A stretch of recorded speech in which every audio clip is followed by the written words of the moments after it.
Quero então compartilhar com os irmãos a palavra de Deus. Nós estamos na nossa série de mensagens, uma exposição do Evangelho de Marcos. Já estamos no capítulo 4, do versículo 21. Nós vamos fazer a leitura do versículo 21 ao versículo de número 34. O tema de nossa mensagem hoje, as parábolas do reino de Deus. Eu não sei se os irmãos questionam aonde está o reino de Deus. Quando nós olhamos para a sociedade, um caos, para as mazelas humanas, não sei se os irmãos se perguntam, aonde está o reino de Deus? Talvez esse reino esteja invisível ou não perceptível aos olhos humanos. Às vezes pensamos até que Deus não está atuando, não está fazendo absolutamente nada. Mas nós vamos olhar para estas parábolas que Jesus conta a respeito do reino de Deus e perceber que Cristo, através destas parábolas, nos trazem respostas para estes questionamentos. Então eu queria convidar todos a abrir a Bíblia, Marcos capítulo 4, versículo 21 a 34. Diz assim a palavra do Senhor. Ele lhe disse: quem traz uma candeia para ser colocada debaixo de uma vasilha ou de uma cama? Acaso não coloca no lugar apropriado? Porque não há nada oculto senão para ser revelado, e nada escondido senão para ser trazido à luz. Se alguém tem ouvidos para ouvir, ouça. Considere atentamente o que vocês estão ouvindo, continuou ele. Com a medida com que medirem, vocês serão medidos, e ainda mais lhes acrescentarão. A quem tiver, mais lhe será dado. De quem não tiver, até o que tem lhe será tirado. Ele prosseguiu dizendo: o reino de Deus é semelhante a um homem que lança a semente sobre a terra. Noite e dia, estando ele dormindo ou acordado, a semente germina e cresce, embora ele não saiba como. A terra por si própria produz o grão, primeiro o talo, depois a espiga, e então o grão cheio na espiga. Logo que o grão fica maduro, o homem lhe passa a foice, porque chegou a colheita. Novamente ele disse: com que compararemos o reino de Deus? Que parábola usaremos para descrevê-lo? É como um grão de mostarda, que é a menor semente que se planta na terra. No entanto, uma vez plantado, cresce e se torna a maior de todas as hortaliças, com ramos tão grandes que as aves do céu podem abrigar-se à sua sombra. Com muitas parábolas semelhantes, Jesus lhes anunciava a palavra, tanto quanto podiam receber. Não lhes dizia nada sem usar alguma parábola.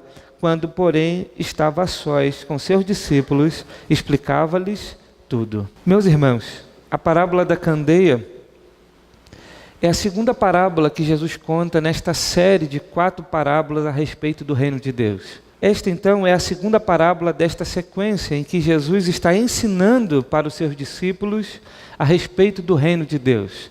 E é interessante que Cristo, quando ensinou a parábola do semeador, os seus discípulos não compreenderam o sentido e o significado da parábola. Cristo, então, em particular com seus discípulos, ensinou o significado da parábola, e não apenas ensinou o significado da parábola do semeador, mas também explicou o porquê Cristo contava parábolas.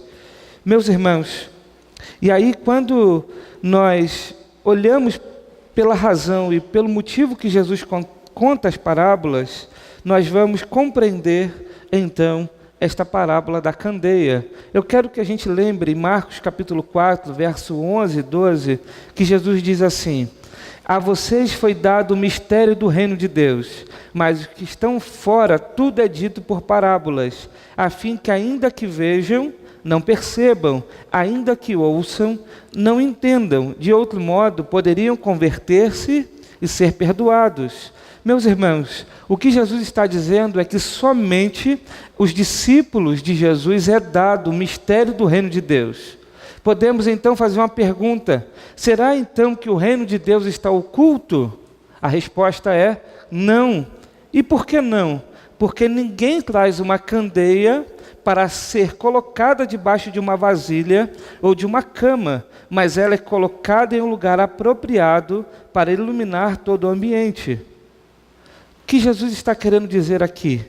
que o reino de Deus foi dado aos homens através dos seus discípulos, através dos discípulos de Jesus. O que Jesus está querendo dizer é que o mistério do reino de Deus é revelado aos discípulos e não aos incrédulos, não aos líderes religiosos. Não é dado esse mistério a outros, senão aos discípulos.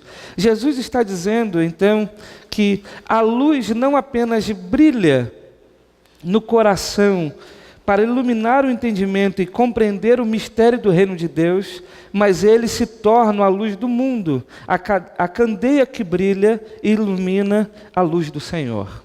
O que Jesus está dizendo é: eu comecei um reino, mas esse reino parece estar oculto aos olhos de muitas pessoas. Mas ninguém que acende uma candeia coloca debaixo de uma cama ou numa vasilha. Esta candeia é acesa para ser colocada em um lugar apropriado para iluminar todo o ambiente. Então parece que o reino está oculto, mas na verdade ele não está oculto. A candeia foi acesa para iluminar todo o ambiente.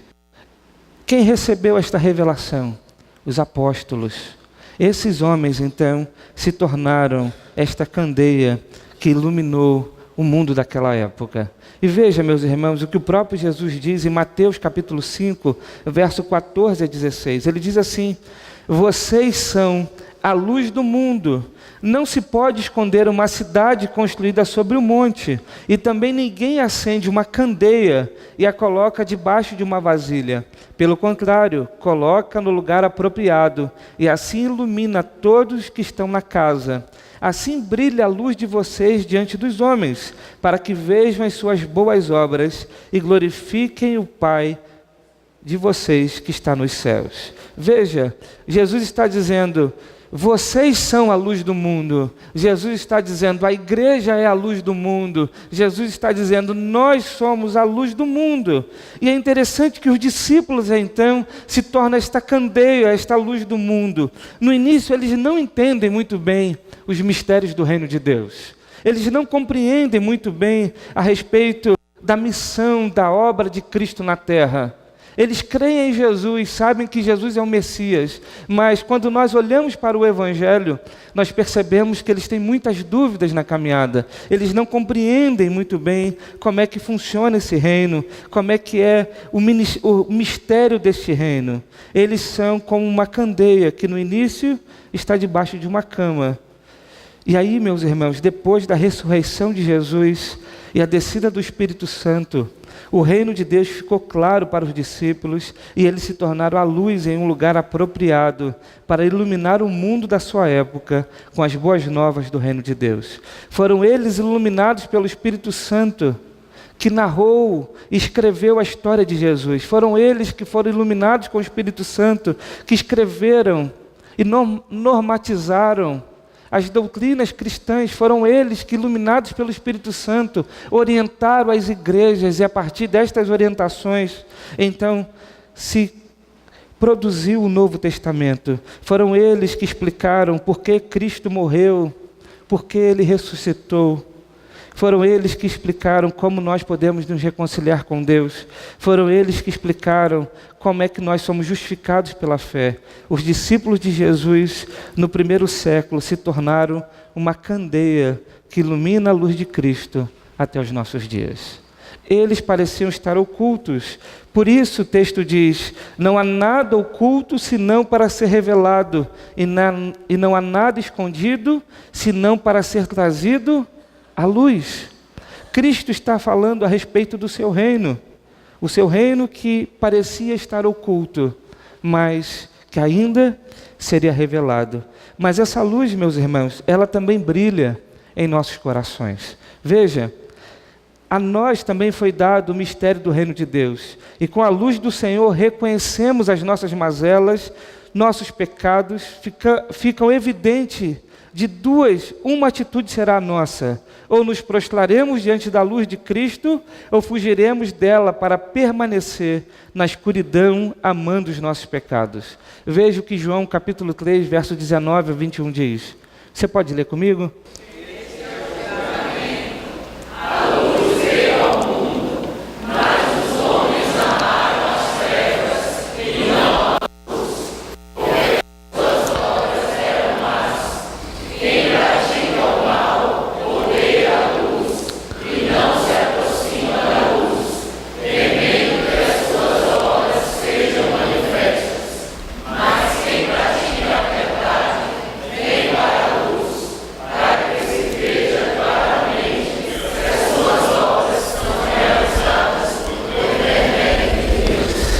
Amém. Veja, o texto diz que a luz veio ao mundo, mas os homens amaram mais as trevas do que a luz, porque as suas obras eram más. Quem pratica o mal odeia a luz e não se aproxima da luz, temendo que as suas obras sejam manifestas. Mas quem pratica a verdade vem para a luz, para que se veja claramente que as suas obras são realizadas por intermédio de Deus.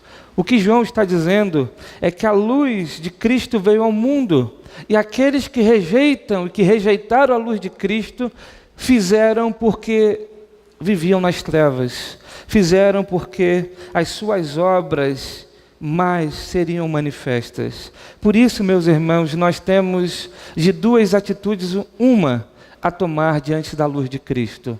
Ou nós nos prostraremos a essa luz, e as nossas obras serão manifestas ao ponto de reconhecermos os nossos pecados e arrependermos dos nossos pecados e nos voltarmos a Deus. E a partir daí compreender que as nossas obras, elas são realizadas por intermédio de Deus, ou então vamos escolher nos esconder da luz, porque amamos mais o pecado, as trevas, queremos permanecer na escuridão.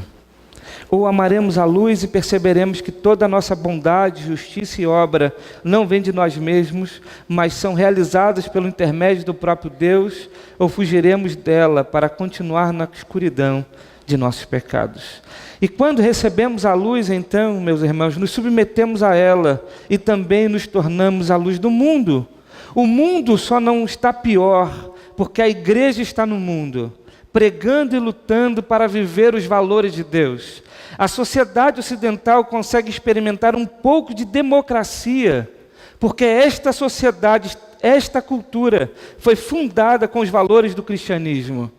Não é o Estado se agigantando que vai promover democracia. Pelo contrário, ele só promove tirania. Mas ainda experimentamos democracia, porque a maioria das pessoas no berço de nossa sociedade buscava fazer o certo, não por causa do Estado, mas por causa de Deus. Buscava fazer o certo porque amava e temia a Deus. Meus irmãos, tire a Deus da cultura, tire a igreja do mundo, que o mundo viverá na mais profunda escuridão. Nós somos a luz do mundo, e o mundo não está pior, porque ainda está na terra a igreja de Jesus. Ainda está na terra aqueles que buscam viver e fazer o certo, porque temem a Deus e buscam viver a palavra de Deus. Não é por causa do Estado, mas porque há um Deus que está no céu e que reina sobre nós, que é soberano sobre as nossas vidas. Meus irmãos, nós somos a luz do mundo. E o mundo, então, querendo ou não, precisa desta luz, precisa da igreja de Jesus. Mas, em quarto lugar ainda, o mistério do reino de Deus é a medida. E este mistério é a palavra de Deus revelada aos apóstolos. Veja, esta palavra é a medida e por ela também seremos medidos. E quanto mais compreensão tivermos desta palavra, mais esta palavra nos será acrescentada. Mas o que não tem, até o que ela já ouviu, lhe será tirada. É desta forma que Jesus conclui a parábola da candeia. Ele diz: considere atentamente o que vocês estão ouvindo, e continuou ele, com a medida com que medirem, vocês serão medidos, e ainda mais lhes acrescentarão. A quem tiver, mais lhe será dado, de quem não tiver, até o que tem, lhe será tirado.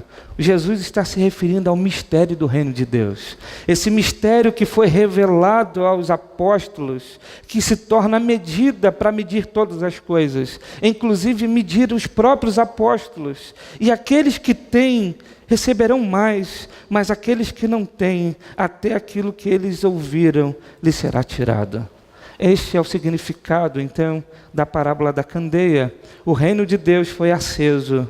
Ele não está oculto, ele foi aceso com um propósito, para iluminar o mundo, para estar em lugar apropriado e iluminar e mostrar a luz de Jesus. Mas Cristo ainda conta uma outra parábola, a parábola da semente. Jesus vai dizer assim: O reino de Deus é semelhante a um homem que lança semente sobre a terra.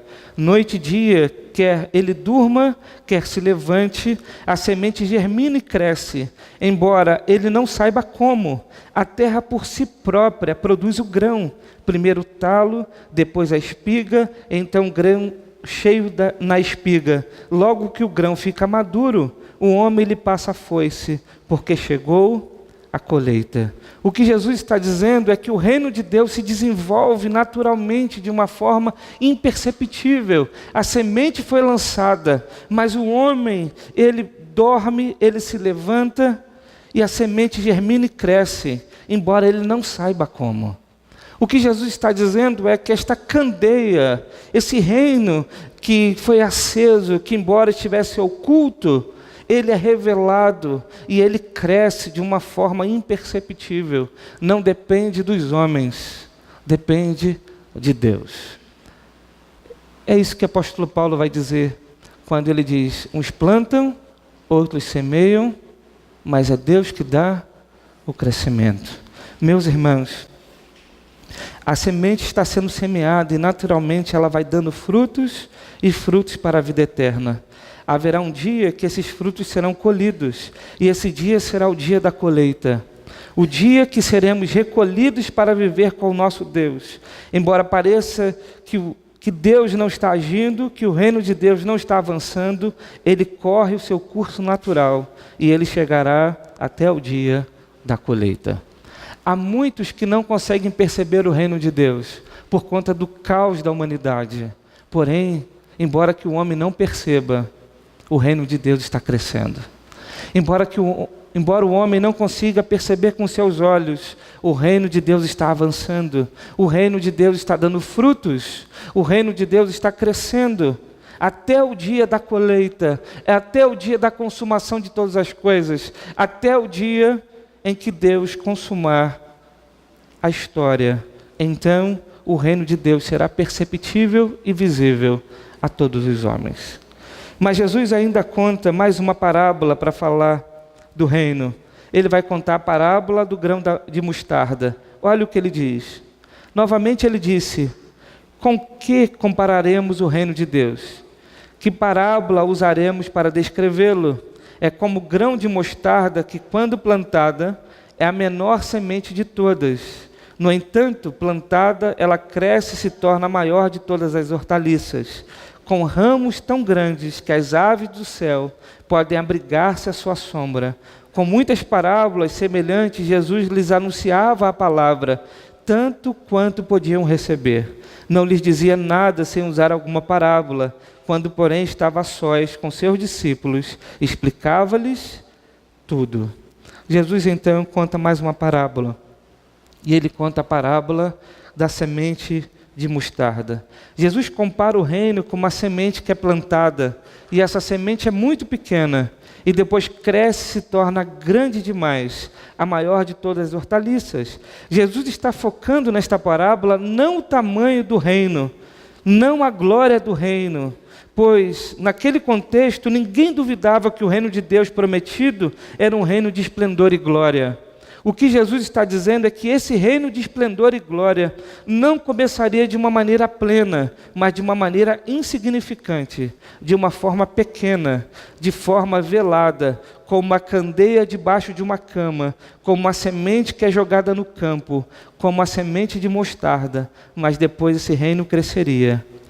Meus irmãos, esse texto termina dizendo que Jesus sempre usava parábolas, e essas parábolas, para os incrédulos, eram um grande mistério, mas para os discípulos, esse mistério era revelado, esse mistério é explicado. Quais as implicações podemos tirar para a nossa vida com estas 3 parábolas? Em primeiro lugar, não escolha a escuridão para continuar vivendo seus pecados. Não escolha a escuridão para continuar vivendo seus pecados, mas venha para a luz. Há 2 quinta-feiras atrás, pregando sobre um salmo, eu trouxe aqui a história de um pastor no Espírito Santo. Os irmãos lembram? que havia perdido um enteado e um filho queimado na casa. Ele deu uma entrevista chorando, dizendo da soberania de Deus e tal. Os irmãos lembram disso? Só que a perícia concluiu o inquérito. A polícia concluiu o inquérito. E o que chegou à conclusão é que este pastor, um pastor de uma igreja batista em Linhares, no Espírito Santo, abusou do seu filho, abusou do enteado, botou fogo e matou o seu filho e seu enteado. Algum tempo atrás, esse mesmo homem tinha ido numa CPI no Congresso, uma CPI do Magno Malta, a respeito de abusos sexuais. E ele deu um testemunho que ele havia sido abusado na infância, mas que não tinha trauma nenhum. Por que eu estou contando essa história? Porque o que deve ter acontecido com esse homem é que ele permitiu viver na escuridão, viver os traumas da sua vida, as inclinações do seu pecado, praticou um ato torpe. E para se esconder ou para tentar camuflar este ato, ele pôs fogo no próprio filho, no enteado. Porque o pecado sempre nos levará ao pecado. O abismo sempre nos levará ao abismo. A escuridão sempre nos levará para a escuridão. E meus irmãos, não escolha a escuridão para continuar vivendo seus pecados, mas venha para a luz. Há muitos de nós, ou posso dizer todos nós, temos inclinações da nossa carne que precisam ser tratadas, que precisam ser cuidadas, que precisam ser saradas, que precisam ser dominadas pelo Espírito Santo de Deus. Mas muitos de nós, por conta da vergonha de expor o pecado, de expor as nossas inclinações, preferem continuar na escuridão, nas trevas, praticando o seu pecado. E aí, meus irmãos, o que eu posso dizer é que abismo sempre leva a abismo, escuridão sempre leva a escuridão. O que nós precisamos fazer é vir para a luz. Exponha, traga para a luz, confesse seus pecados, busque ajuda, porque você pode ser tratado pelo Espírito Santo de Deus. Você pode de fato viver uma vida de transformação. Você pode de fato receber liberdade do pecado, porque o Espírito Santo de Deus te dará domínio contra as suas próprias inclinações. Não se esconda. Todos nós somos pecadores. Talvez o mundo aponta o dedo para nós e diz que nós não temos luz, porque nós muitas vezes colocamos uma máscara, colocamos uma Bíblia debaixo do braço e queremos mostrar para o mundo que agora temos uma luz, ou somos a luz que de fato nós não temos e nós não somos. E vivemos as mazelas e as inclinações dos nossos pecados em oculto. Mas, meus irmãos, a palavra de Deus, que é a luz que é plantada ao nosso coração, nos convida e nos chama para expor as mazelas, as nossas inclinações a Deus, para que Deus possa curar a nossa alma e transformar a nossa vida. E aí muitos de nós seremos instrumentos de Deus para levar cura a outras pessoas.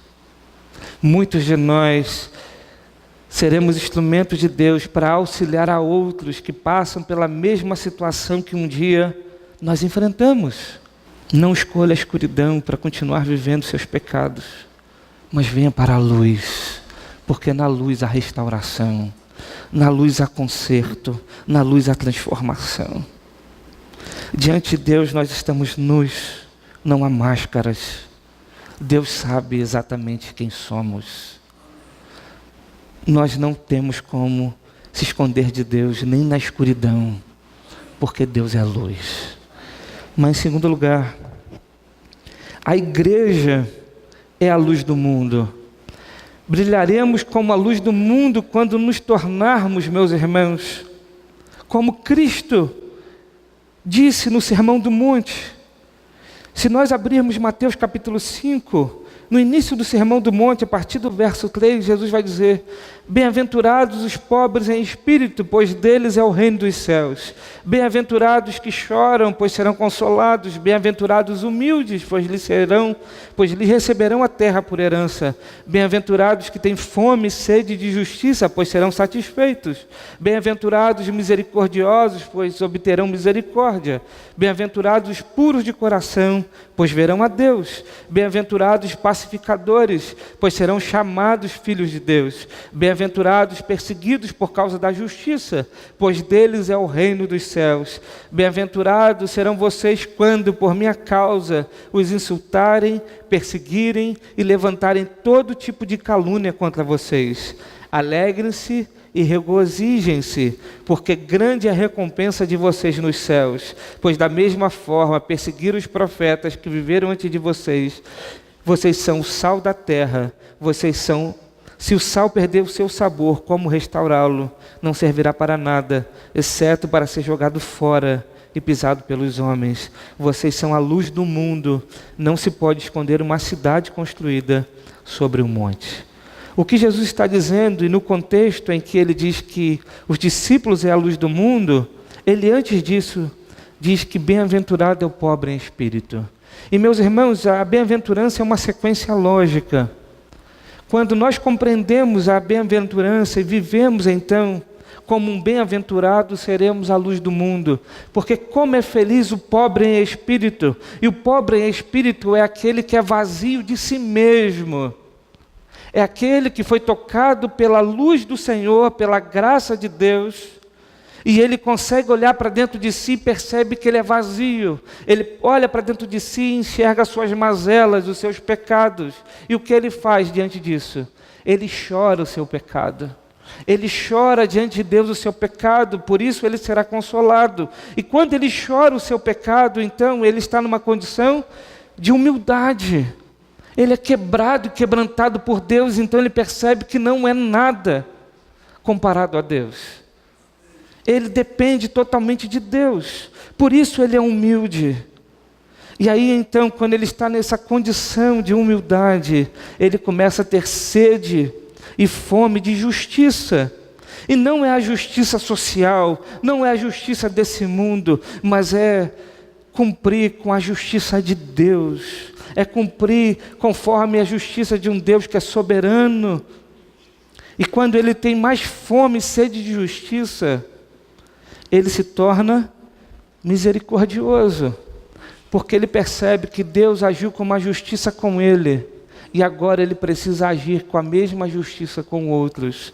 Ele recebeu a misericórdia de Deus, então ele precisa exercer misericórdia, porque aquele que recebe o perdão de Deus, a misericórdia de Deus, ele não pode dar ao seu semelhante uma outra coisa diferente disso. Porque então ele não compreendeu o perdão e a misericórdia. Jesus deixa isso muito claro em Mateus capítulo 18, quando ele conta uma história de um servo que vivia e chega diante do rei e diz: rei, por favor, me perdoa os meus pecados, eu vou pagar a dívida. E o rei diz: você está perdoado. E aí aquele homem sai da presença do rei, pega um outro que devia muito menos a ele, pega ele pelo colarinho, sacode ele pelo pescoço e diz: você vai me pagar tudo que você me deve. A história que Jesus conta termina em que os súditos do rei vê aquela cena, conta para o rei chama aquele homem e coloca ele na prisão para que ele pague toda a sua dívida. Jesus termina esta parábola dizendo, ensinando: se você precisa de misericórdia, então dê misericórdia. Se você precisa do perdão de Deus, então perdoe. Os bem-aventurados são aqueles, então, que reconhecem que são vazios, choram o seu pecado, são humildes porque entregam a Deus o seu direito, têm fome e sede de justiça, mas exerce essa justiça com misericórdia, porque ele recebeu misericórdia. Assim ele se torna puro de coração. Não é que ele não tem pecado, mas ele se torna e tem um coração que passa por este coração um sentimento que vem do alto, que vem de Deus. Ele se torna então um pacificador. E o pacificador, antes de ser aquele que traz paz ao mundo, antes de tentar conciliar nações que se levantam contra nações, o pacificador é aquele que prega a mensagem da reconciliação. É aquele que traz paz com Deus. É aquele que reconcilia um homem com Deus. É aquele que tem a mensagem, então, do Evangelho, e por isso ele é um pacificador. E se ele prega o Evangelho ao mundo, o que vai acontecer com ele? Ele será perseguido. Por causa da justiça desse reino, ele será perseguido. Mas como é bem-aventurado os que são insultados por causa de Jesus. E aí Jesus diz: alegre-se e regozijem-se, porque grande é a recompensa de vocês no céu. Assim então vocês são o sal da terra e a luz do mundo. A igreja de Jesus é a luz do mundo, quando ela compreender que precisa viver os valores do reino de Deus.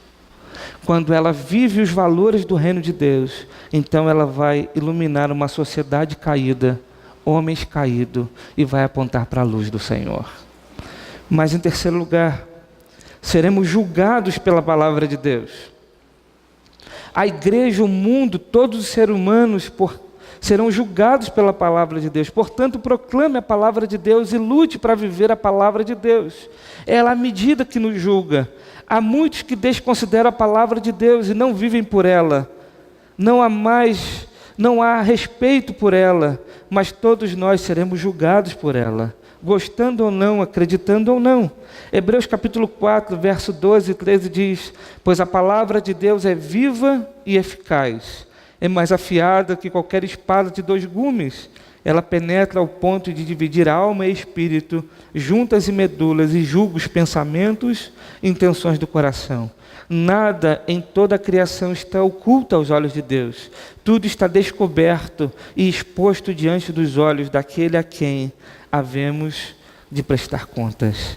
Meus irmãos, todos nós prestaremos contas ao Senhor.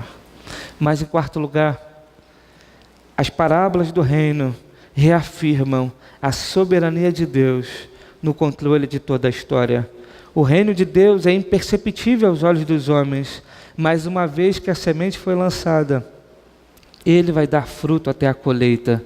Esse processo não pode ser interrompido.